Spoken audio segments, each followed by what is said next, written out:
వేతనాలు పెంచి తమను ఆదుకోవాలని లేదంటే ఉద్యమాన్ని ఉధృతం చేస్తామంటున్నారు సినిమా కార్మికులు.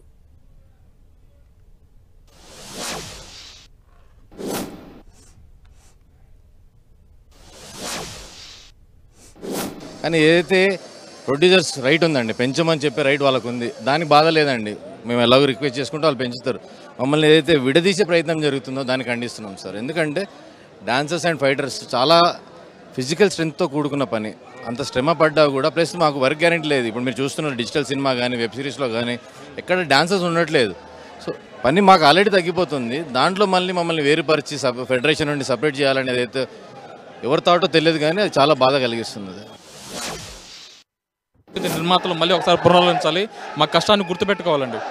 గుర్తుపెట్టుకోకుండా, ఎందుకంటే మాకు వర్క్ చాలాసార్లు ఎక్కువ ప్రాక్టీస్ చేయాల్సి వస్తుంది, ఎక్కువ స్ట్రెయిన్ ఉంటుంది మాకు ఫిజికల్గా, ఎంతో బాధలు ఉంటాయి. ఇవి ఇప్పుడు పక్క పొరుగు రాష్ట్రాలను ఎంకరేజ్ చేసి మమ్మల్ని తక్కువ చేయడం అనేది చాలా బాధాకర విషయం.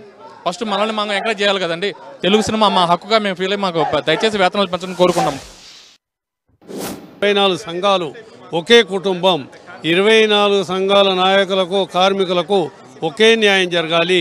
30% ఖచ్చితంగా పెంచేంత వరకు మా పోరాటం ఆగదని కూడా చెప్పాం. కాకపోతే 30% పెంచిన విధంగా ఖచ్చితంగా కావాలి. మేము కోరింది 100 రూపాయలండి సంవత్సరానికి, 3 సంవత్సరాలకు 300.